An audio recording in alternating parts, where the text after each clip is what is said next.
আজ বানাবো আলু দিয়ে খাসির মাংসের পাতলা ঝোল, যা গরমের দুপুরে ভাতের সাথে খেতে দারুণ লাগে।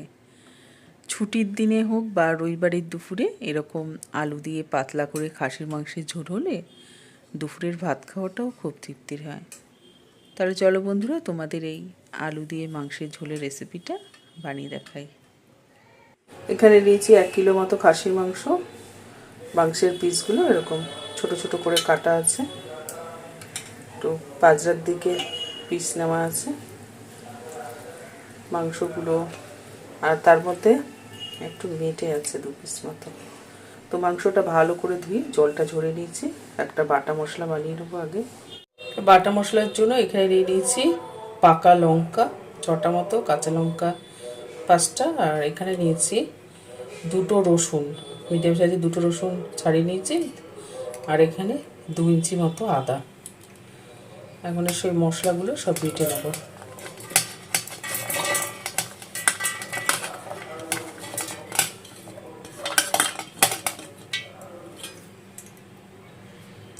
অল্প একটু জল দিয়ে বেটে নেব।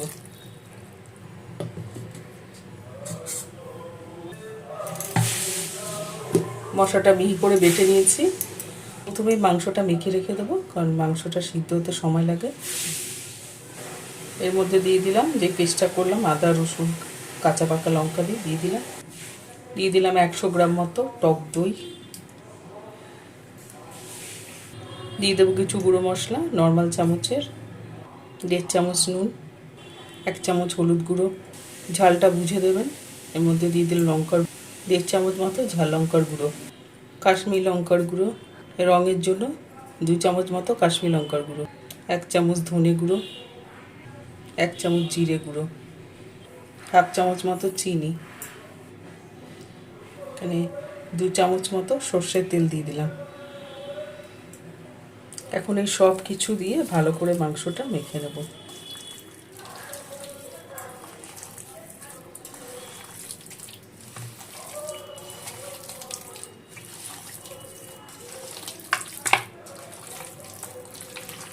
সব মশলা দিয়ে ভালো করে মাংসটা মেখে নিয়েছি। এই অবস্থায় ঢাকা দিয়ে 1 ঘন্টা রেখে দেবো। 1 ঘন্টা রাখতেই হবে মাংসটা মেখে, তারপর বাকি কাজগুলো সেরে নেব। ঢাকা দিয়ে রেখে দিলাম। একটা কড়াই বসিয়ে নিলাম, গ্যাসটা ধরে দিয়েছি। কড়াইতে দিয়ে দেবো 100 গ্রাম মতো সরষের তেল। তেল ভালো করে গরম করে নেবো। তেল ভালো করে গরম করে নিয়েছি, করবো 5 জনের জন্য। সেই আন্দাজে আলু দিয়ে দেবো। এখানে ডুমো করে কাটা আলু দিয়ে দিলাম। এখানে নিয়েছি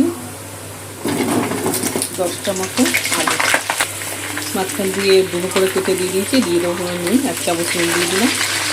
দিয়ে দেবো 1 চামচ হলুদ গুঁড়ো। মাংসের আলুটা পছন্দ করি, তাই আলুটা একটু বেশি করে দিয়েছি। নুন হলুদটা আলুর সাথে মিশিয়ে দিয়ে আলুটা বেশ লাল করে ভেজে নেবো। গ্যাসটা বাড়িয়ে দিয়েছি।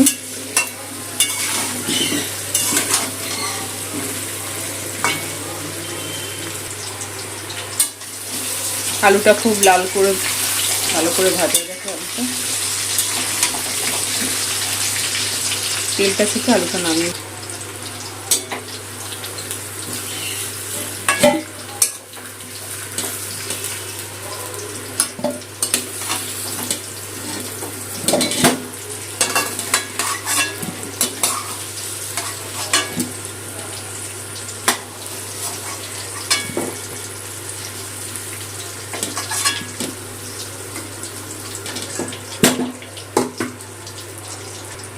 আলু ভেজে নামিয়ে নিয়ে ওই তেলে ফোড়নে দিয়ে দিলাম গোটা গরম মশলা, শুকনো লঙ্কা, জিরে, তেজপাতা। ফোড়নটা একটু তেলে কিছুক্ষণ ভেজে নেব।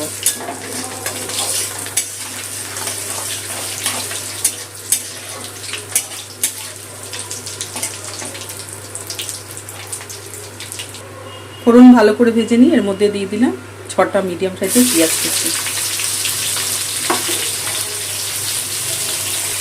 পেঁয়াজের মধ্যে সামান্য একটু নুন দিয়ে দিলাম। নুনটা দিয়ে পেঁয়াজটা ভাজলে পেঁয়াজটা নরম হয়ে যাবে। দেখেন ভাজাটাও তাড়াতাড়ি হবে।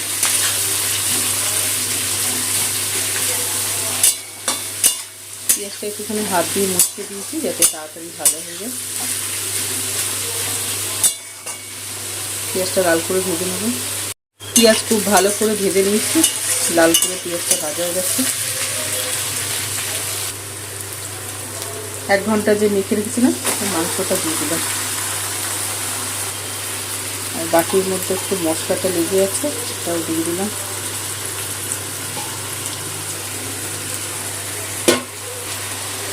গ্যাসটা বাড়িয়ে দিয়ে মাংসটা ভালো করে কষিয়ে নেব।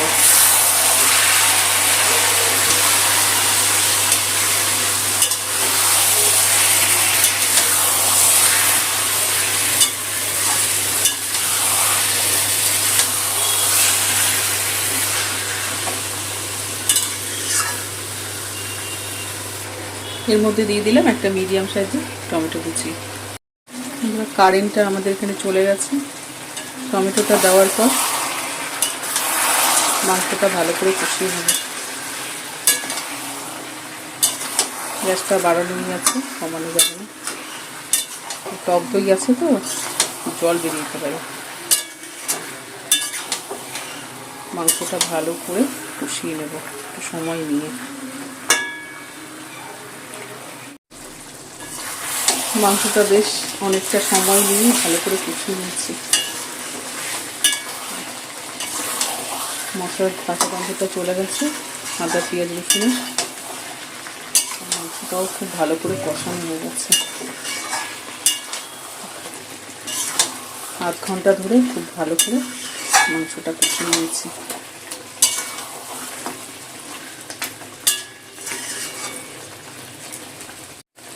মাংস খুব ভালো করে কষিয়ে দিয়েছি, শুকনো শুকনো হয়ে গেছে, মশলা থেকে তেলও ছেড়ে গেছে।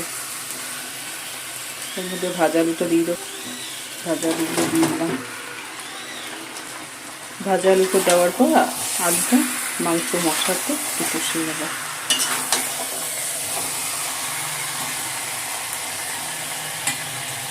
এর মধ্যে মশলা বাটার জলটা দিয়ে, যেহেতু মাংসটা একদম শুকনো হয়ে গেছে, নিচে লেগে যাচ্ছে, মশলা বাটার জলটা দিয়ে দিলাম। সব একসাথে ভালো করে একটু কষিয়ে ফুটিয়ে নেব।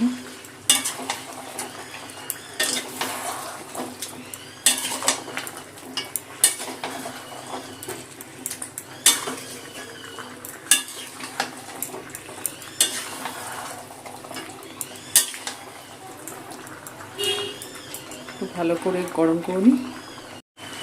খুব ভালো করে আলুটা এই যে মশলা মাংসের সাথে কষিয়ে নিয়েছি। 1 মিনিট মতো কষিয়ে নিলাম। আর মশলা বাটার জলটাও টেনে গেছে। আর যদি কেউ কড়াতেই করতে চান তাহলে এর মধ্যে গরম জল দিয়ে গ্যাসটা কমিয়ে করতে হবে। আমি প্রেসারে দেবো।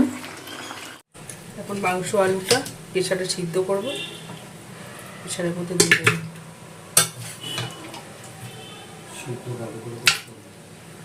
সব মাংসগুলো এইভাবে প্রেসার কুকারের মধ্যে দিয়ে দেবো। গ্যাসের মধ্যে একটু গরম জল বসিয়ে দিয়েছি, আর গরম জল দেবো। এখন গরম মশলা দেবো না, সিটি ফেলে নিয়ে তারপরে দেবো।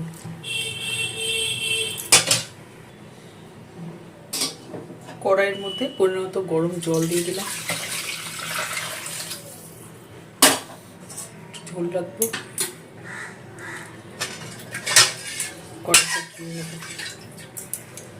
কড়াই গায়ে মশলা লেগে আছে, কড়াইটা ভালো করে মশলা দিয়ে ধুয়ে নিয়েছি। গরম জলটা প্রেসার কুকারের মধ্যে দিয়ে দিলাম। ঝোলের সাথে মাংস আলুটা ভালো করে মিশিয়ে নিলাম। টেলটেলে ঝোল রাখুন, একটু গামাখাও হবে, একটু ঝোল ঝোলও থাকবে, কারণ খাসি মাংসের ঝোল আলু খেতে খুব ভালো লাগে। প্রেসার কুকারে ঢাকাটা আটকে দিলাম। এখন প্রেসারে বসিয়ে একটা সিটি দেবো, যেহেতু আলুর পরিমাণ বেশি আছে, সিটি পড়তে সময় লাগবে, তাই একটা সিটি দিয়ে নেবো। খুলে আগে দেখে নেবো সিদ্ধ হয়েছে কিনা, তারপরে লাগলে আরেকটা সিটি দেবো। আর যদি মাংস আলুর পরিমাণ কম থাকে তাহলে 3টে সিটি দিতে হবে। গ্যাসটা ধরিয়ে নিলাম, দিয়ে এখন প্রেসার কুকারটা বসিয়ে নেব। দিয়ে হাই ফ্লেমে একটা সিটি দিয়ে নেব।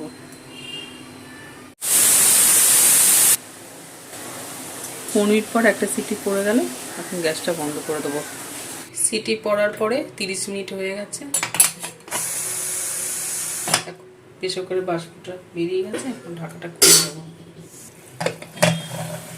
ঢাকাটা খুলে নিলাম, দেখে নেবো মাংসটা সিদ্ধ হয়েছে নাকি, কারণ একটা সিটি দিয়েছি আর মাংস বেশি সিদ্ধ হয়ে গেলে গলে গেলে আয় দেয় না, সেই জন্য এবার একটাই সিটি দিয়েছি। মাংস ভালো মতো সিদ্ধ হয়ে গেছে। এই যে মাংস গলে গেলে সবকে দিতে অসুবিধা হয়। মাংস ভালো মতো সব সিদ্ধ হয়ে গেছে। আলু তো বড়, সিদ্ধ হয়ে যাবে। ওতে মিট মশলা একটু দিয়ে দেবো। মিট মশলা দিয়ে টেস্টটা ভালো হয়। 1 চামচ মতো দিয়ে দিন, তার সাথে 1/2 চামচ মতো ঘি দিয়ে দেবো।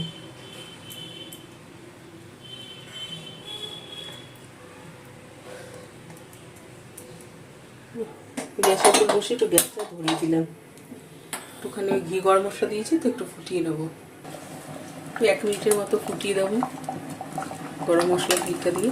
আলু ঝোল মাংস সব কিছুতে ঘি গরম মশলা সেটা ফুটিয়ে দিলাম। গরম মশলা ঘি সেটা মাংসের মধ্যে ঢুকে যাবে।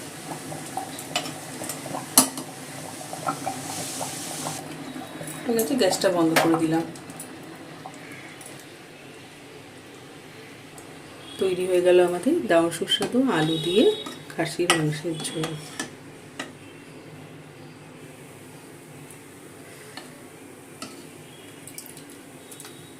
তো বন্ধুরা, তোমরাও বাড়িতে এইভাবে আলু দিয়ে পাতলা পাতলা খাসি মাংসের ঝোল রান্না করে খেতে পারো। দুপুরবেলা গরম গরম ভাতের সাথে দারুণ লাগবে। বন্ধুরা, তোমরাও বাড়িতে এইভাবে আলু দিয়ে খাসির মাংসের ঝোল বানিয়ে খেও, আর কমেন্ট করে জানিও রেসিপিটা তোমাদের কেমন লাগলো। ভালো লাগলে অবশ্যই একটা লাইক দিয়ে দিও, আর চ্যানেলটা সাবস্ক্রাইব আর ফলো করা অনুরোধ রইল। আজ এই পর্যন্ত, আবার চলে আসবো নতুন রেসিপি নিয়ে। সবাই ভালো থাকবে, ধন্যবাদ।